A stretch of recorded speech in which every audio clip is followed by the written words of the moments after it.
Hi everyone, it's Cammy here. Thank you so much for listening to this week's Heart and Hand. If you happen to listen to the shows on the Apple, Android, or Spotify platforms, could you please give Heart and Hand a follow on there? They may also ask you to write a wee review, and if you could write us a really good one, we would massively appreciate it. Thank you so much.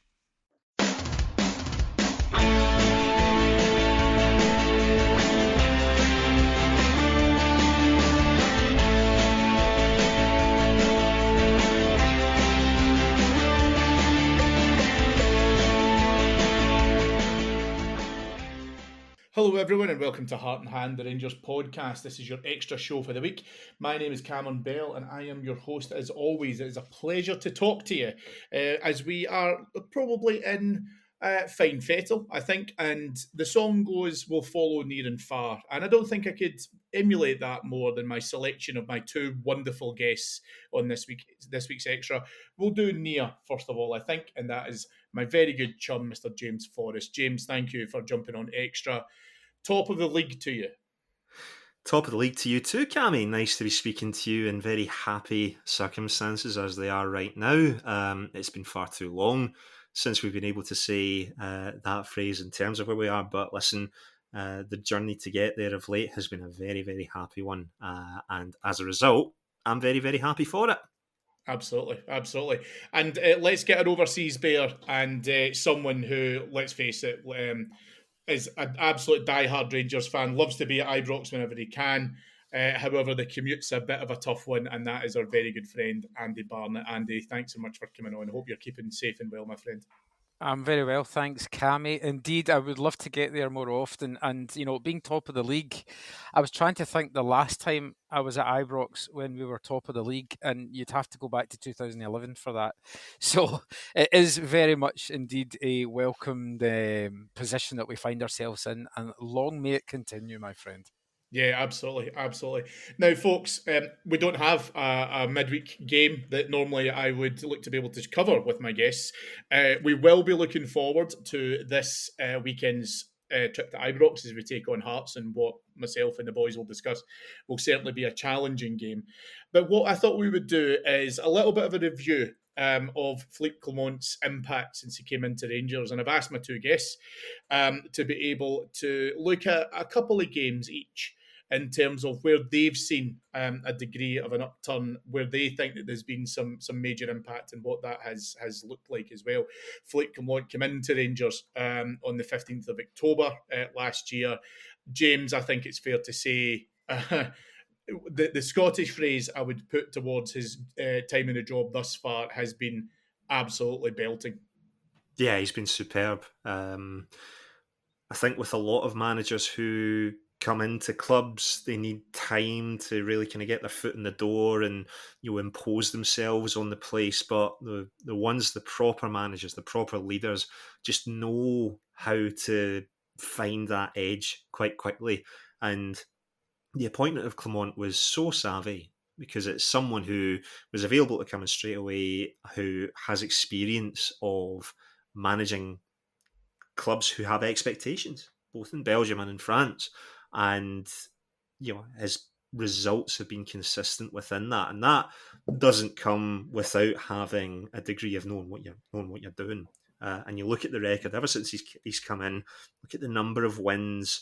There's really only one or two bad results in there. Ultimately, the rest have been wins, but on top of that, it's been an improvement in individual and team performances as a collective. The fans are getting behind what he's doing. We get it. We know what he's trying to achieve, and he's just really calming us as well, because he's not someone that we get overly worried about, or flustered by in terms of his post-match press conferences. He's very level-headed. It keeps us level-headed, but from what we see in the field, we're allowed to get very excited about that too. So, it's been great so far. It's been as good as we could have possibly hoped for, and more, in terms of the job he is doing up to now. Yeah, absolutely. And Andy, before we go into the games, and I'll give a little bit of context just as as we go into them, but I just wanted to ask your opinion on this, because And I wonder if anyone else listening to this felt the same. But when I came out of Ibrox last Wednesday, I said to myself as I was coming down the stairs from my seat, it's probably the most unhappiest I've ever been at a 3-1 win in my life, because we didn't manage to get to top of the league. And then fortunately I was only a few steps further down the road, and I thought, give yourself an absolute shake, man. You know what I mean? We know that the win is everything that's important. And of course, proven to be slightly redundant given last weekend's results, of course. But I think what was really interesting, Andy, was we've went from this space of, we're in real danger. We've had to get rid of a manager. We look adrift. The team look pretty rudderless. And in that period of time that we're going to talk about with some several key games, we've now, as a fan base, I think, shifted into this point where we're almost at fever pitch. Now, Davey, on some of the pods already and across on our Patreon site as well, a number of the pods across that has discussed, this is the first time for a very, very long time that we're in a title race, because 55, Celtic were a bin fire. We were relentless. It was a parade, right? It was done and dusted pretty much by the March. Yeah. But this time around, it feels like it's neck and neck. Do you know what I mean? It feels like it's so close, and the margin for error is so small that it feels like, we absolutely battered St Johnstone, as you know. And I think just shy of 4,000 saves that the goalkeeper had to make. But you still come out 3-1, you're like, oh my God. And then they draw with Kelly on Saturday. We obviously get our business done. I'm saying against St Johnstone, it's Ross County. Sorry, forgive me for that. Yeah, I was going to say, you two should have interrupted me there. I'm glad I'm putting you on your toes. But we got to Perth and get the job done, right? Obviously, it's just so difficult to be able to see where we feel like it's a strong team that's getting put together, but rather than being built out of paper, it feels like it's been built out of much stronger substance. And again, I think the manager has absolutely brought that in.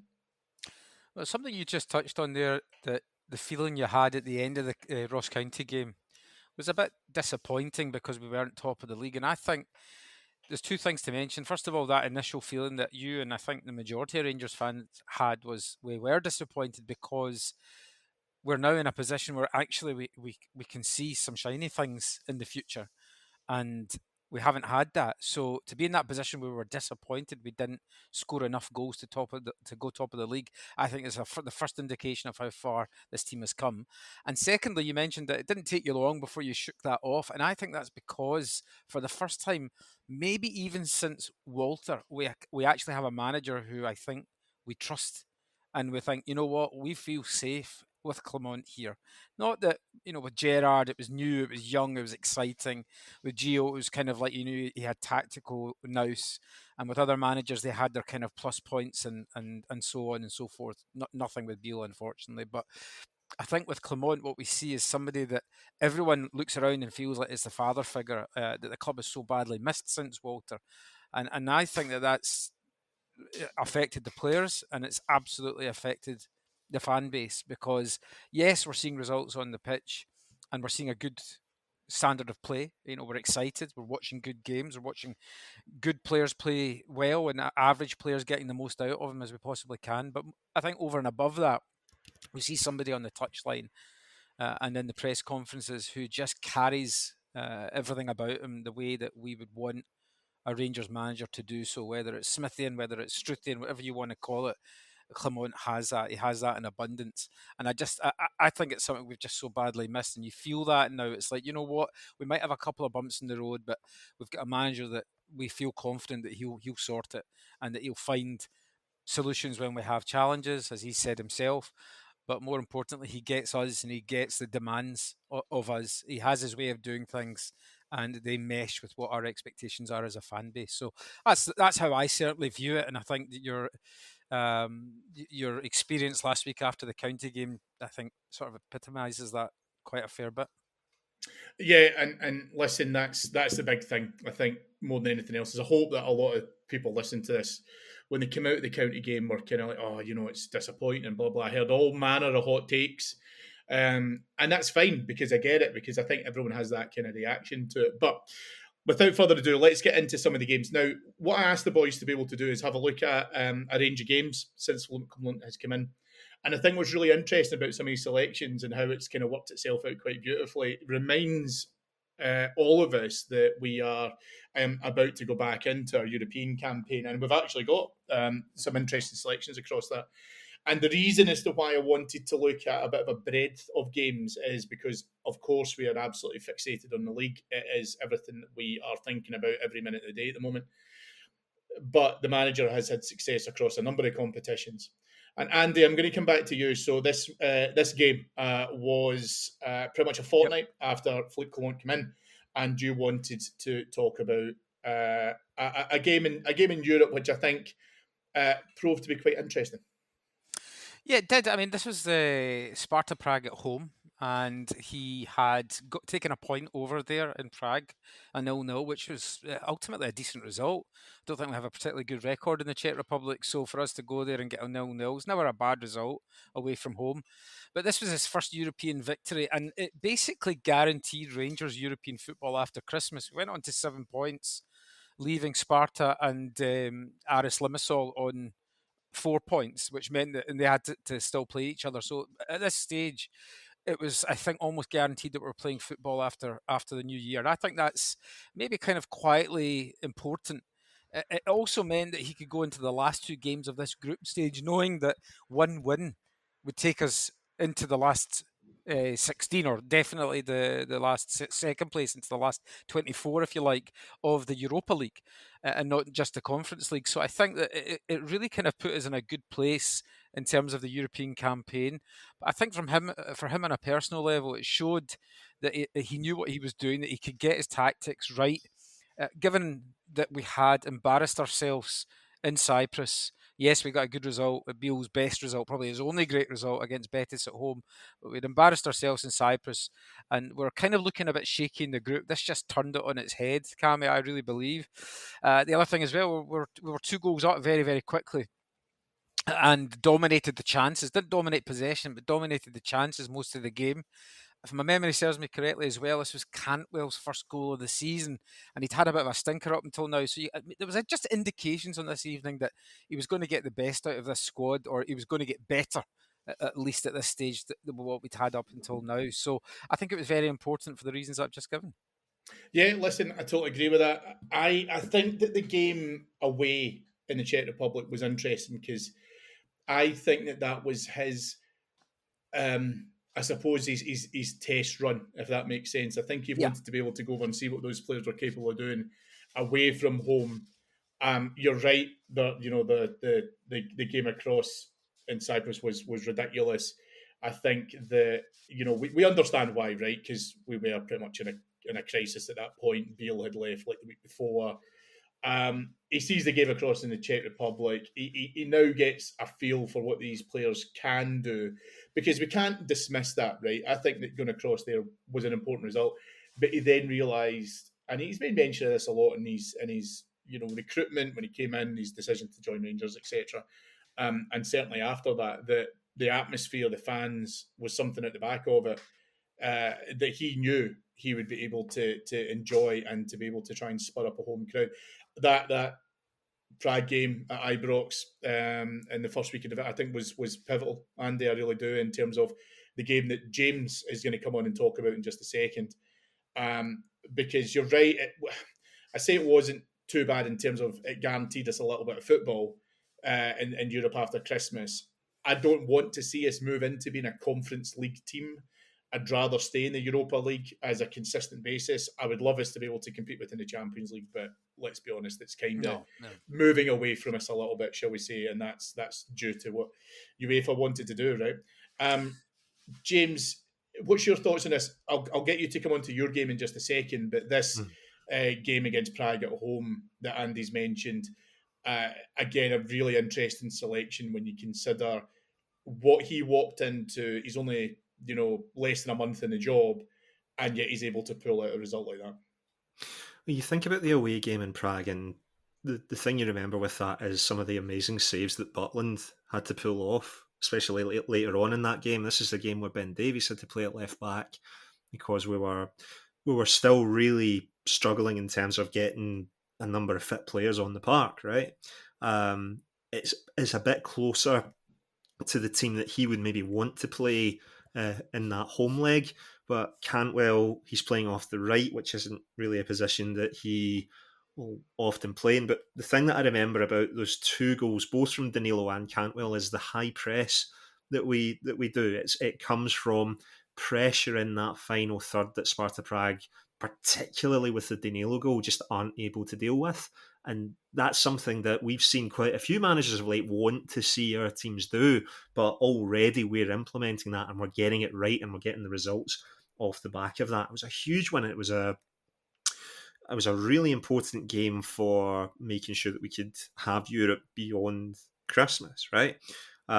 Just with the way that it ended up, we were kind of still not sure whether that would be the Europa League or the Conference League, but it was a tight group ultimately. But it was a really, really big night, and a really, really good first half. And look at some of the guys that are in there and remember some of the jobs that they do. And this was maybe another example of Ryan Jack having a really good performance, kind of in deeper role, but also pushing up into the higher areas, which is something he maybe doesn't do quite as often, but he actually did that quite effectively as well. We won that game because of the high pressure, the high press that Sparta Prague really weren't sure how to manage, I guess. And what we got off the back of that was a really, really important win against a good Czech side. Yep, absolutely. I think that's totally fair. I'll keep you with the talking stick, James. And we're still in Europe at this point, but how far are we going in Europe is the question. We are still in Europe, but a home draw against an Aris Limassol side that really put everything into trying to get any sort of result there meant that we had a difficult task ahead of us. We had to travel to Spain. We had to get, a win really to secure our place in the Europa League, and by doing so, winning the group. A country that we've never won a game in against the Spanish side, right? And we're against the Real Betis team who are unbeaten at home all season. They played Real Madrid fairly recently, and they weren't able to get. Real Madrid couldn't get a result. Never mind, in terms of they only got a draw. So we go into this game thinking,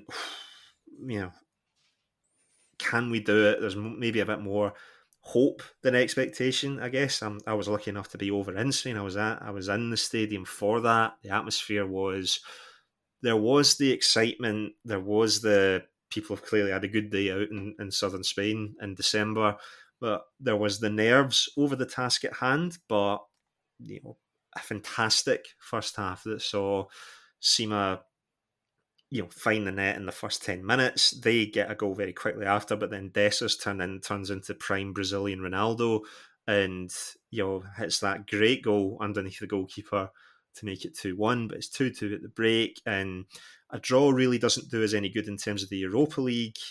And then Roof steps up, gets that goal in with 10, 15 minutes to go. We manage the game, we see it out, and we win the group off the back of that. A huge, huge night for Rangers and Philippe Clement for what that does, because what you said is exactly the same as where I'm at, Cammy. I want us to be competing more Champions League to Europa League level. I don't want us being in the Europa Conference League. I think we should be aiming higher than that, right? And if we were in the Champions League, we'd probably be the sort of team that would end up kind of dropping into the Europa League with the way that the seedings are. It's going to change from next season to get that, but we'll see how that then looks, right? But getting that win kind of gets us into the position where we're the last 16 of the Europa League, and that's kind of the level we should be at when you look at where the money is in European football, etc. as well, and the money we get for winning the group compared to finishing third, it was a huge, huge difference. Now, why is this pivotal for Philippe Clement? This is where we start to see a certain Dujon Sterling really come into the team in a role that none of us really expected him to play. He comes on at halftime for Jose Cifuentes. He's playing in the middle of the park and he's sweeping up everything. We kind of saw it a wee bit in the game previous. I think it was Dundee at home. that we kind of saw this for the first time, and then he's doing it again here. And he was really, really important. Betis, yeah, they had some opportunities, but they came from set pieces. Don't underestimate the good work that Sterling does in the middle of the park to stem that flow a wee bit. It was such a fun night to be at, such a great atmosphere, and again, seeing a bit more of the sort of stuff that Philippe Clement wants to do. And we have a manager that's able to pull these results out the bag. Don't just think it's down to a bit of luck that Roof is in the right place at the right time. He gets us into that position to get us that win. And off the back of that, we sit here, awaiting the draw for the last 16. And a draw that we go into with not a huge amount of fear, because it's going to be really fun to have that second leg at home at Ibrox. We can't wait for that. And it brings back the memories of some great recent European runs as well. So, yeah, it's a game that will always be close to my heart for sure. A brilliant summary. Andy, I'm going to do my selection because I want to get your thoughts actually on both games and probably that period just before Christmas, which seems like ages ago now, but I want to get your thoughts on it. My selection for the non-league games is obviously the League Cup final at Hampden against Aberdeen on the 17th of December, immediately following that one in Spain. And the reason why I wanted to pick this, boys, was because there's elements within this particular period of the year which I think, and listen, let's face it, we're all keeping everything crossed for this, that if we win the league, we're going to look back, I think, specifically at this period of time to be able to say this was, the turning point. This could have been when it pivoted in our direction. And the reason why I wanted to mention the League Cup final is because I feel that we are using the term scar tissue less and less, whether it's going to be within the league, where or not. We've seen, even last weekend when Celtic dropped points to Kilmarnock, and obviously we got to Perth and do the business. There's been plenty of times this season where we've felt that's going to be something that's beyond us. And the League Cup final for me was always one which, selfishly, I've always felt the League Cup was the Rangers trophy when I was growing up. Andy and I are of similar ages, so I'm sure you'll agree with me on this, that it always felt like that was the cup that we had to win, right? That was our cup, and we have taken far too long to win it. So for a whole host of reasons, I'm not going to mention the journey, all that nonsense, but for a whole host of reasons, it was important for us to win it. I don't feel like we were ever fully stretched against Aberdeen. I don't think that we were, in top gear for large periods of the game. But following that effort, that gargantuan effort across in Spain, only 3 days prior, I could totally understand that. But I think that was a major point where it gave us a really solid platform, that because we were continuing to develop and you could see the progress and you could see the group and the incremental changes that have laid the foundations that have led us to now sitting here recording this show, in the middle of February at the top of the league. This for me is where you kind of moved into that period. Now, Andy, I want to get your thoughts on this because that, if you remember that period of games, Celtic were a bin fire, dropping points to Kilmarnock and Hearts. I remember vividly at the time when we spoke about them dropping points. Then we looked at Betis, the League Cup final at home to St Johnstone, and I remember saying, don't care about Betis, don't really care about the St Johnstone game, because I still think Celtic, would be heavy favourites to be able to win the league. I think that the managers get too much to do to be able to claw that back. How wrong was I? But the cup final is the must win. Never, and I would love to meet the Rangers fan who had that prediction, to say never in my wildest imaginations did I say we will win across in Spain, we'll win at Hampden, and then we'll complete the hat trick by winning 2-0 against St Johnstone at Ibrox. That period, as Celtic were just a car crash, I could tell you for a fact, psychologically, the knife was in, and those 3 back-to-back wins, I think, for me, twisted it. And I think this is where you started to see some of the cracks develop with that lot across the city. But we had to get our jobs done to be able to try and get them on this. They've really got to think twice about what they're doing and create the wobble that we're seeing from them. 100%. Listen, Cam, you mentioned what it was like growing up, the League Cup final being the Rangers trophy, and it's because it's the first trophy of the season. You have to win it.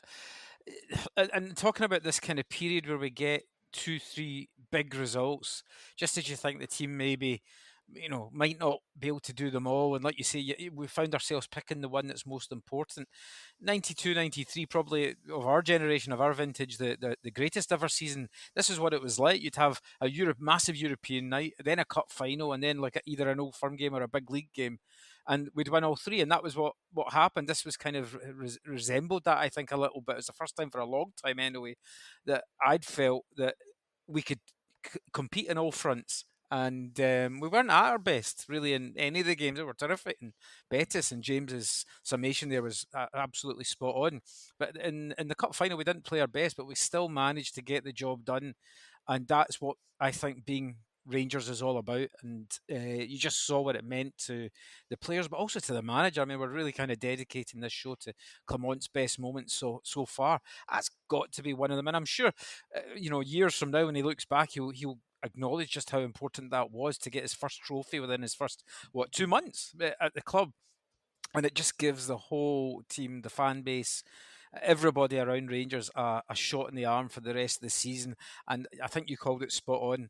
It did set the alarm bells ringing across the city because they hadn't been used to us winning the first trophy of the season for 13 years, 12 years, whatever it is. So I think this was a big shift, and I don't think it can be understated just how important it was.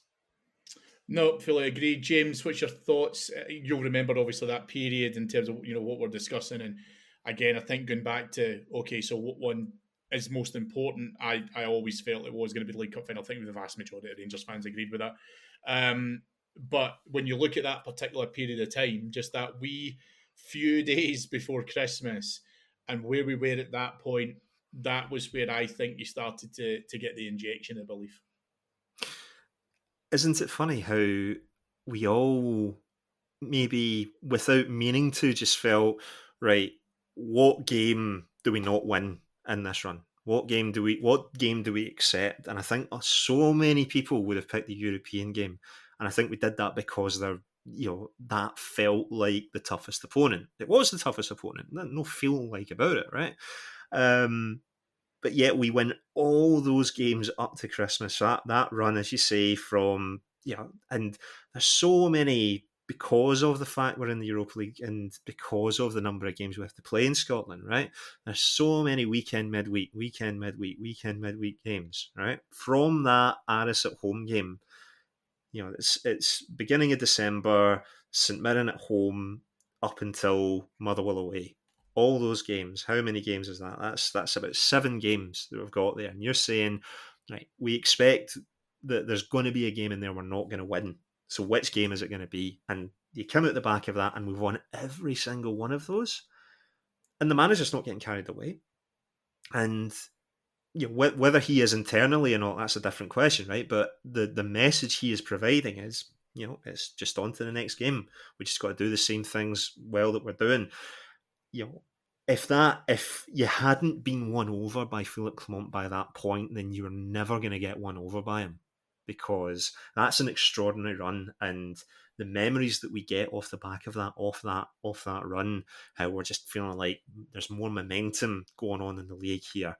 And yeah, there's going to be blips in the road. We get that, but to go on this run and achieve what we've achieved in the other competitions as well, that's the Rangers we know. That's the Rangers we want to see. That's the Rangers that have these, the fans have these expectations for. And Clement, in the space of relatively no time at all, has already got us to that, with still at points a threadbare squad, because he's talked a lot and very understandably about the issues regarding fitness, about the fact that so many players are getting injured, and it's difficult for a manager to deal with that. But he found a way to cope with that situation and get us through that period as we did. He managed the situation, and it's been a while since we can say we've had a manager who isn't trying to play games. He just gets on with trying to manage the situation, and the most important thing is about getting a result in the next game and getting a team ready to do that. And he does that on every occasion. Yeah, and the next game we're going to talk about, Andy, as we kind of quantum leap our way through this. And by the way, folks, if you don't know what quantum leap is, go and ask your dad. Is a game where, as James just mentioned there, Andy, it felt very much same old, and that was the game against Hearts at home on the 29th of October. We've missed a penalty. We've decided that actually, do you know what, can't really be arsed with this. Probably felt like that in the stands a little bit. However, not the way it was going to finish. No, I mean it was a a really strange afternoon of football because we didn't see that coming. Hearts have been pretty solid all season, and they started the season reasonably well as well. In fact, I think at one point we were actually closer to them in points going into this game than we were to Celtic at the top. So, sorry about the dog there. But you just didn't know what was going to happen. And when you miss a penalty, you go a goal down, and we're so used to this team kind of crawling into its shell and not having the the kind of guts to get something out of it. I'll be honest, I'd kind of given up, and I go to the bathroom, and then it was my phone that pinged to tell me that we'd scored, and I've come out and of course I've seen that we'd got the penalty. And then right at the death, the goal that, I mean, that winning goal is a fantastic goal. The cross and the header, the cross from Tav and Danilo's header is absolutely fantastic. And to steal really a win from the jaws of defeat is exactly what it felt like. And we're off the back of Clement's first league game, and it's 4-0 against Hibs. And that was, a formality, maybe riding on a bit of emotion and a bit of momentum, the new manager bounce. And I think this game, it just felt like reality's hit a little bit. Like, okay, we're still this pretty average team with a lot of players who are not doing the business. But they somehow managed to get a victory, and it just went to show, I think, that there is a stomach, there is a backbone about this team. They just haven't shown it in the last couple of seasons. And Clement was able to keep them going right to the very end. And I don't think for a split second that any Rangers fan thought that we were going to get anything out of that. But I also think that had we lost this game, then I'm not so sure we'd be in the position we will be now. Well, obviously, points-wise, we wouldn't be, but I don't think we would have had it in us. I think the players, it would have been maybe just a bit too much, a bit insurmountable. So this was just so important to keep things ticking over. But I think from a psychological standpoint, it gave the players confidence that, you know what, if we concede a goal, we can come back and win. And we hadn't had that in the previous 18 months or so. So yeah, for me, this has to be up there. No, listen, I think it's a great shout, James. The big thing I think for me about this game and why I think it's a fantastic selection by Andy is because obviously 24 hours beforehand, Celtic go through to Easter Road, they drop points, and we were used, right? Because that again, like he says, where we were with the scar tissue, and we were just expecting it. That even with the new manager coming in, and again, like you say, he's arse barely in the seat. The expectation was, well, Celtic drop points. We've got an opportunity to capitalise. We will doubtlessly bollocks up somehow and missing a penalty. Obviously, going behind, frustration from the stands. We totally feel it, etc. Equaliser in 90 minutes. A few short minutes, but it felt like a long time later. We take the lead. And again, I talk about that word. It's that psychology. Was this a turning point? Do you think? Do you think this is where the needle started to move ever so slightly? It's tempting to say that because of the emotion behind it, but I think the word emotion is really important when you talk about this game, right? Because I don't know whether Philippe Clement would admit that it was a turning point. I think he was absolutely delighted with the fact we've got that late winner, but his focus will be on the overall performance. Was that overall team performance the level that he wants to see more often than not? It wasn't. There's things to improve on, right? You saw it in his post-match demeanour, not necessarily the words he was saying, but his demeanour was one of, yep, I'm really glad we won. That was quite a late winner, wasn't it? But these are the things that I'm kind of wanting to try and work on and improve, and we need to get better. What a great way to just kind of sort of bring reality to the situation because it wasn't a good performance, and we can't escape that. But it's not long that Clement's been in the door, and Hearts, as has been proven of late, and we'll maybe talk about this later, they are certainly one of the better teams in this league this season, and it's always going to be a tough game, I think. So it was a very important result to get. A lot of emotions of riding high off the back of it, for sure. But I think both in game and after the game, Clement managed the situation so well. Yeah, I totally agree. And then again, maybe it gave us the beginning of the belief that we're starting to see that there was a chance for us to think, actually, this guy's doing things slightly differently. He's putting some of that within the players, and they're responding accordingly. And again, I mean, I'll never know for sure, but listen, I don't believe for a single minute Michael Beale or a Michael Beale team gets a result that day. I really genuinely don't. So I do very much think that it was uh, the beginning the tide turning. But like you say, we've covered a few games already that further emphasise that. James, sticking with yourself, and it's a Happy New Year from Ibrox Park. Indeed. With the fact we've got the winter break coming up, it's really important that we kind of finish off this run, this long run of games, many of which we've talked about already, right? And it's off the back of the disappointing result in his run so far.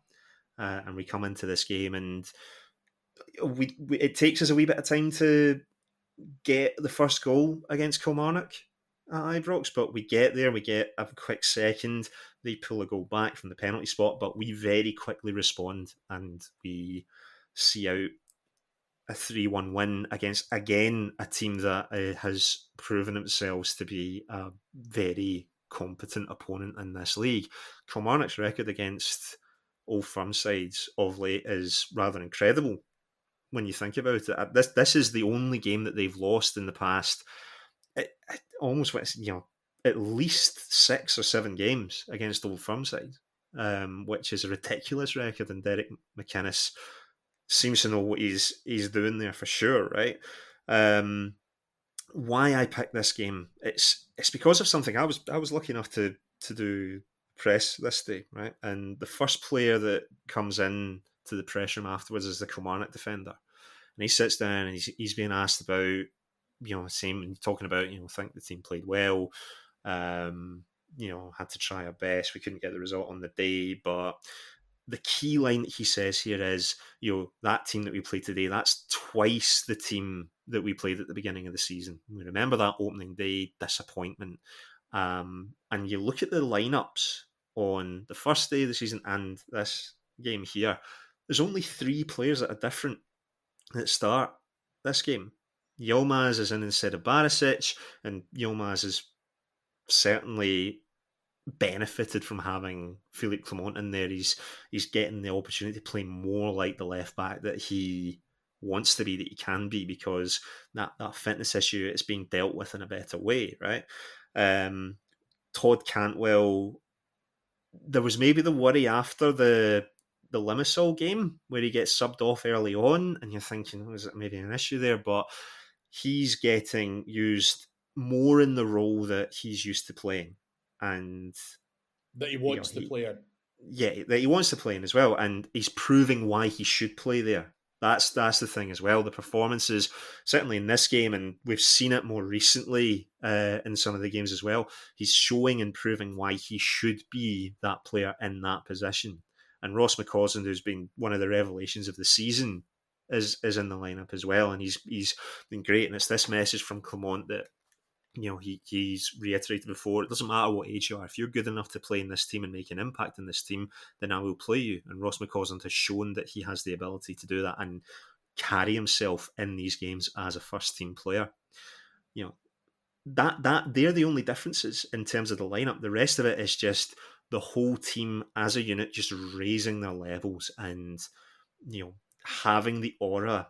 I think all teams in the Premiership at the moment just get the sense that Rangers have a very different aura about them, and I think this game is a really important bookmark for that because of basically an opposition player outright saying that we find it much more difficult to play against this Rangers team compared to what they were, let's face it, under the previous manager. So it's huge, and to get that win going into the break and not having to sit on a disappointment, for that 2 weeks, that was really great as well. So yeah, I'm very fond, certainly in the early Philippe Clement story, of this particular match. And I think, firstly, I think it's a fantastic selection by James for a number of reasons, which he's done a great job outlining there. There's a couple of things that I want to kind of throw into that, and I'm keen to kind of get your thoughts on it. The first one is there was the fallout following the result at Parkhead. And I mean that in two different avenues. The first one is the disappointment of obviously going over there and losing. And it was, again, like you say, the first time in a wee while that we had felt that under this manager. We had some great momentum going that way.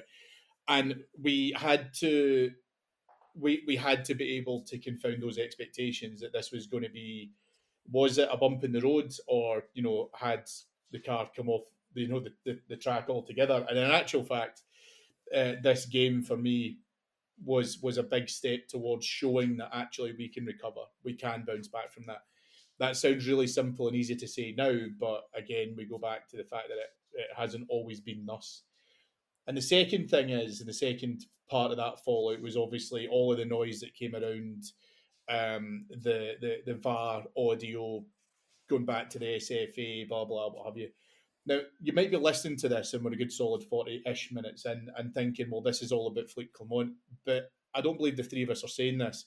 What we're actually saying is we understand and totally acknowledge where the players have absolutely played their part within that, but the manager is giving them that license to be able to step their game up. This game that James has just mentioned, though, for all of those different factors, I think really you can't underestimate the importance of it, in my opinion. The bounce back is huge. I couldn't agree more on that. We had to win. We had to win this match. We have to beat Kilmarnock at home anyway. But James is right. They are a tough team to beat and have proven that. McInnes, as much as he's not desirable in terms of how his team plays on the eye, he gets the job done. And what he does for a club like Kilmarnock is exceptional in terms of the levels he's able to get and how difficult he can set his teams up to play to beat. And I think Rangers, I remember the first half in this game as being particularly good. And I think that was pleasing to see because you might have maybe seen the fans getting very, very nervous very, very quickly.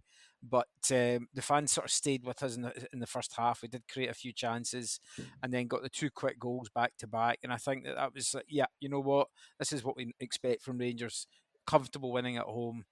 I think also as well, you look at the bench and we had options. You were able to bring on Fabio Silva for his debut. Matondo, we had a couple of players that were able to come off the bench. Raskin, that was his first game back, I think, as well. So it was just a light at the end of the tunnel in terms of like having a squad depth. And the players look around, and you're right, it's not just about Clement, but the collective squad is able to look around and see, I don't just have to rely on Tav all the time. There's other players that can contribute. McCausland, Cantwell, Double did well for parts of the game. And we're starting to see a bit more from Dessers as well in terms of his movement. He didn't score this game, but he offered something. And I think that was, it's just like, I think there was positivity on what would normally be a routine home win. But this is significant because it was on the back of that defeat. And it meant that we could start the new year with a bang and with a win that would ultimately sort of carry on after the winter break. So, yeah, I think this is always good to have, and I totally agree with James's selection of it. Yep. So very nicely done, Mr. Forrest. I'll finish off our 6 games, and I'm going to pick the most recent one, and I'm going to explain why. It's not a cheat, despite the fact I seem to have thought that we played St Johnstone twice within 4 days. So obviously the game on Valentine's Day against Ross County is the opportunity to go top. 3-0 or something like it, been able to try and get back there as well. And James and I, having the benefit of being in the stadium, Andy will be able to tell you that that it was palpable. It was really palpable. Now, if I get zero, I've got zero doubt it was exactly the same in your living room, but in the stadium, again, like you say, you were very, very aware of it. Obviously, we have the quick goal, then the equaliser. So we still see it a win. One of those games, I think, that upon reflection and you get the chance to look back and you take yourself out of that kind of hysteria within the stadium, that we were never in any real serious doubt of being able to try and win. But then we have to go up to Perth, and again, given that boost of them dropping points at home to Kilmarnock, we set ourselves up to be able to go into a game wherein we know what we're capable of doing. So, I was quite comfortable we would get the win. What I think I was really impressed about, boys, is two things. First thing is, you guys have both made some great points around the contribution of various players, either in terms of stepping the levels up or indeed being able to try and come in and chip in with goals.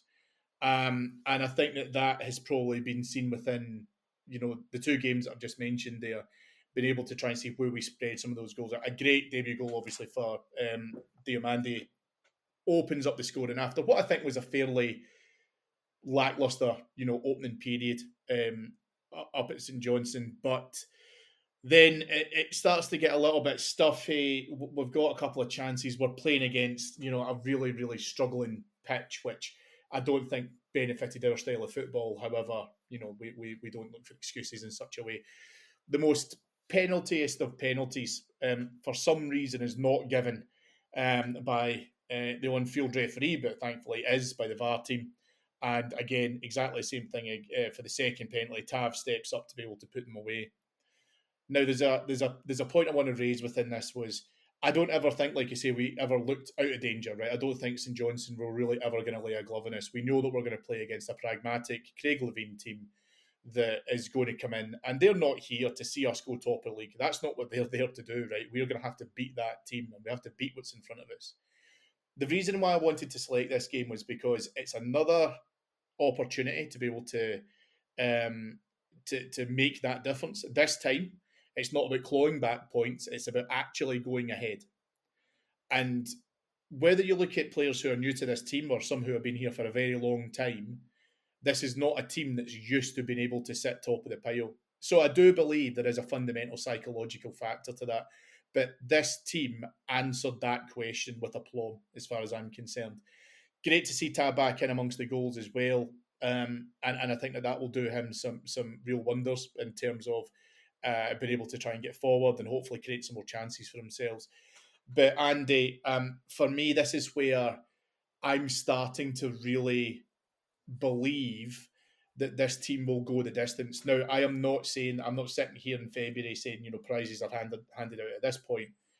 But what I am saying is, if we do have blips, and I do believe we will drop points, by the way, right? I'm just being real about the whole scenario. But I now believe that if Celtic do, we can capitalise. And if we drop points, then we will recover quickly. And through all the games and the periods that we've discussed, I think that's where I'm starting to feel like that. That's where the trust has built up within me. Oh, listen, 100%. When's the last time we were top of the league? Can anybody name the game? I mean, I think it might have been after the Ross County game, 2 seasons ago, when we were last sat top of the league. And so it's been that long. I mean, yeah, like after the first game or whatever of the season, that doesn't really count in terms of a round of fixtures. So to be sitting here at this stage of the season, it's enormous. And I think that it doesn't. It's hard to put into words just how incredibly well the manager has done to get us to this position, because you said it right at the start of the show tonight. We thought we were out. I think anybody, bookies were probably even paying out for the other lot to have taken the title back in October. And yet here we are now, having made essentially a 9-point swing on that. and it is exceptional. It really, really is. So, of course, the game at the weekend, the result, kind of adds to that, and it makes it so important and so pivotal and so memorable. But I think as well the performance. I said routine, but Rangers win. This is what winning away from home for Rangers against the lower league team should be like. We should be going. We're not always going to have it our own way in terms of the conditions, the pitch, the opposition. We won't be allowed to play our game, but that's just the way Scottish football is. You have to be prepared to play the game that is required to get the 3 points, and we did that. And I never felt any time that we were uncomfortable. Yeah, 1-0 up with 20 minutes to go, needing the second goal. You get that little doubt, but it was never as strong and as powerful the doubts that I've had in under previous managers and in previous seasons. I felt that, you know what, we'll be fine. We're not going to concede here. Even if we win 1-0, it'll be absolutely fine. But I did feel that we would get a second goal, and then the cherry on top of the cake at the end. It was just fantastic. And you're right, it doesn't mean anything at this stage yet in terms of that. There's no prize for going top of the league in February, but it's I think a relatively seismic moment in the season, because now the players will want to stay there, will have belief, will want to be chased instead of doing the chasing, and it'll be very, very interesting to see how they react to it as well across the city. So yeah, absolutely no brainer for inclusion in tonight's show, and hopefully it will not be the last time this season where we're talking after a game about Rangers being top of the league.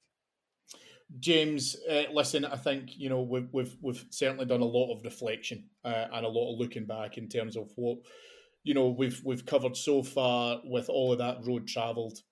So let's look forward to this Saturday's trip to Ibrox, and Hearts come a calling. Third in the table, there's quite a significant gap now, as far as I'm concerned, between third and fourth. So um, I'm not going to use the cliche, right? It's a must win. It's a massive 3 points, yada, yada, yada. It's a test, and there's no getting away from that. There will doubtless be eyes on the game before their game on the Sunday to be able to see what happens. But we have the opportunity now to go 5 points clear against a team which, as far as I'm concerned, can't deal with pressure whatsoever. So we need to be able to try and keep that momentum going. It's going to take a huge effort. It's going to take a really, really strong performance to be able to beat a Hearts team, which I think is a solid unit. I think there's a lot of cohesion within that team. I think if you take a few key individuals out of it, then maybe there's a bit of a different conversation. But we can't. The league table does not lie. Their form does not lie. And really, this is about being able to try and tick not only this box, but thinking with one eye as well in terms of the trip to Rugby Park during the week. So very, very important to be able to try and get a result on Saturday. For the manager, it's not going to be about the idea of being able to go 5 points clear. It's all about, as you say, this test. Yeah, brilliant, this absolutely. test. And that's a really important word that you've said there. The test that this will be. For many factors, because I'm sure in the players' minds there will be that element of the gap that we can now build up. The fact that the most that Celtic could do off the back of us winning would be to, at the very least, maintain the fact that there's a 2 point gap. That's important. I think for us as fans, but the message to the team will be about, this is how we go about winning this individual game. It's one of the harder games that we'll need to go out and try and do that. But I think it can go very similar to the Kilmarnock game that I mentioned earlier. Because I think if you are able to nullify the threat of certain individuals within the Hearts team, then the opportunity is there for us. There's guys that are on form. I'm really impressed by Diamande, and I think if he's in a position where he can consistently play the majority of matches, I think that's a massive boost for our midfield, and I think there's other guys within the team as well that can make those contributions too. We have to be on it. We have to be at our best to be able to get there. I have no reason to doubt that we can't do that, because the pitch that we'll be playing on is what we're more used to, and the home advantage is going to be important within that as well. I should, by right, because of the form that Hearts are on, be more nervous about this game than what I am. That's nothing to do with Hearts as a team. I have absolute respect for what is going on there at the moment. My lack of nerves comes from the fact that I know Clement's got this, I know Tavernier's got this, I know Butland's got this. I can rhyme off so many other players within that as well, and that's what's so great and so important for me watching this too. So yeah, really looking forward to it. It's going to be a fascinating game to see. Fascinating to see how our players react to it. Yeah, it could be really really good from a psychological point of view as well, if we get the job done. And I have the confidence that we can. Andy, I know that you'll wish you were there on Saturday. James and I will make sure and cheer for you on your behalf. But I think that there is a great point that James has mentioned, that we can respect Hearts to the degree of what they've done and what they've achieved thus far throughout the course of this season. As I say, there is a 14-point gap between them and Kilmarnock and fourth. A strong run of consistency. This is all well and good, but it's a test that we need to be able to make sure that every single player is up for. And I'm genuinely, and I mean that from Jack Butland to Cyril Dessers, struggling to think of a player who I can think of would be nervous about getting into this. I think that some of them are looking forward to being able to try and go in and I'm going to say test themselves, but I mean be able to get in there for some some battles. I think that there's going to be some strong 1-on-1s in there. We need to be cautious of certain players, of course, we know that. Some of whom that we were very closely linked to for sure. But it's about what we do. It's not about what Hearts bring to the party. No, absolutely. We're Rangers. We're the home team. This is a game that on paper we should be winning. It's as simple as that. It will not be simple though. And I think talking about Hearts being well clear in third, I think that makes it harder for Rangers because they're not under pressure like they would be in a battle. They've got that pretty much sewn up. I think if you're a Kilmarnock or a St Mirren, you're fighting for top six, and Kilmarnock are going to be finishing third. There's no doubts about it. So I think they'll be playing with less pressure, which will help them and maybe make it harder. What it might do is it might open it up a little bit though. And if we show the quality at both ends of the park, we cannot allow for for example, the likes of Shanklin to get the space that he did get in the last home game where he opened the scoring with that header. But at the same time, they've got to be wary of what we can do at the other end of the park. And if we play, I think everybody plays at a 7, 8 out of 10. We will win the game. I share James and yourself your confidence in this current team. I don't think it will be an easy win, but I think we will come through it with 3 points. It should be an entertaining game. We've beaten Hearts 3 times so far this season, and I know, and I'm sure Naismith has said himself that he felt that they should have got something out of those 3 games. Definitely the last game at Ibrox that I mentioned, but the Cup semi-final, we were the better team on the day by far.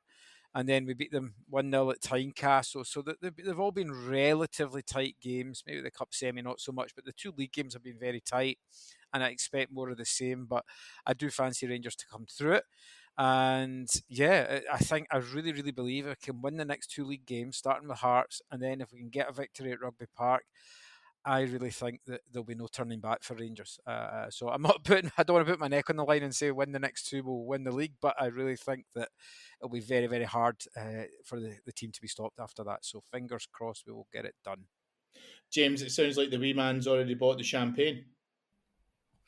I know, it's bold, but save some for me, Andy. Yeah, we'll be over to have a glass of it with you, my friend. Listen, we're close on to an hour, so I just want to thank our executive producers in London, Mike Lee and Paul Myers. I'd like to thank our extra show sponsor, Zenith Coins, zenithcoins.com. Please head on over there to get some fantastic merchandise as well. If you are at a loss and you happen to be in that city of Londinium on the 21st of March, why not come along and see your favourite pod, but also one of your favourite players, as we have the Heart and Hand live show with Paul Gascoigne at the Leicester Square Theatre. Head on to leicestersquaretheatre.com to be able to get tickets for that as well. You will see the show in the website. If you'd like to hear more from Andy, from James, and a whole host of brilliant podders and me bringing up the rear, then please jump over to our site, which is patreon.com/heart and hand. Why would you want to miss out on some of this great content? as we continue our run towards the league. Thank you, most importantly, to my two wonderful guests and their time and some great insight as well this week. A pleasure to have you on, Andy. Thank you so much. My pleasure indeed, Cammy. Thanks very much. Thanks for putting the show together. James, thank you very much, mate. Some great matches in there, and I'll be honest with you, boys. I've absolutely loved being able to talk about them again. There's some great highlight reels in there as well, and some great discussion. James, thank you very much for bringing them on. Thank you, Cammy. Nice to speak to you, Andy. Nice to speak to the listeners as well. So, yeah, looking forward to Saturday. And, yeah, life right now is really good for Rangers fans, and Philippe Clement has really helped with that. Absolutely, absolutely.